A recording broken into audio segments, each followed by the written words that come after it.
Hi friends, welcome back to it's my flavour. ఈరోజు మన ఛానల్లో టేస్టీ అండ్ హెల్దీ ఓట్స్తో ఆమ్లెట్ ఎలా చేయాలో చూద్దాము. ముందుగా ఓట్స్ ఆమ్లెట్ చేసుకోవడానికి ఒక కప్పు ఓట్స్ని తీసుకున్నాము. ఒక మిక్సీ జార్ని తీసుకొని ఈ మిక్సీ జార్లోకి 1 కప్ ఓట్స్ని వేసి గ్రైండ్ చేసుకుందాము. ఓట్స్ని ఇలా మెత్తగా పొడి కొట్టుకోవాలి. ఇలా మెత్తగా పొడి చేసుకున్న ఓట్స్ని ఒక బౌల్లోకి వేసుకుందాం.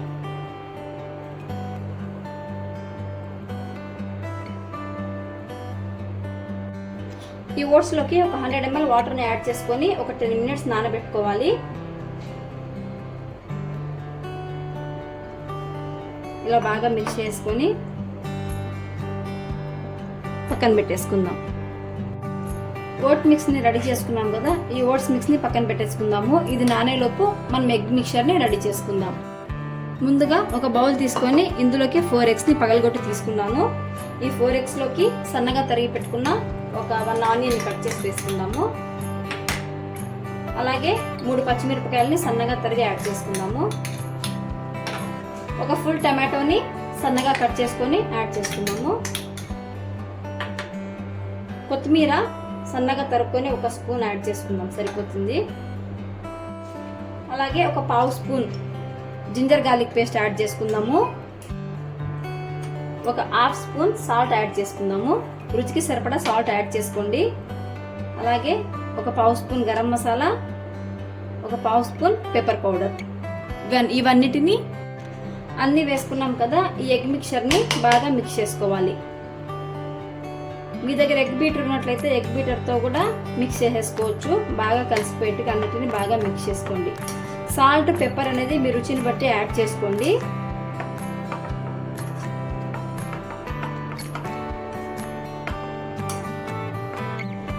ఎగ్ మిక్చర్ బాగా బీట్ చేసుకున్నాం కదా, దీంట్లోకి మనం ముందుగా నానబెట్టి పెట్టుకున్న ఈ ఓట్స్ ఉన్నాయి కదా, ఈ ఓట్స్ని యాడ్ చేసేసుకుందాం.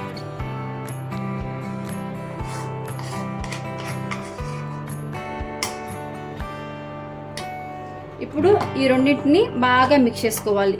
ఒక 3 to 5 minutes ఎంత బీట్ చేసుకుంటే మనకు ఆమ్లెట్ అనేది అంత బాగా వస్తుంది. బాగా మిక్స్ చేసుకుందాం. ఓట్స్ని అలాగే ఎగ్స్ని ఇలా బాగా మిక్స్ చేసుకున్న తర్వాత పక్కన పెట్టేసుకుందాము. ఇప్పుడు స్టవ్ ఆన్ చేసుకుని కడాయి పెట్టుకుందాము. కడాయిలోకి కొంచెం ఆయిల్ తీసుకొని ఇలా బాగా గ్రీస్ చేసుకుందాం. ఇలా ఆయిల్ అంతా బాగా పూసిన తర్వాత 1 నిమిషం ఆయిల్ అనేది హీట్ అవ్వనివ్వాలి.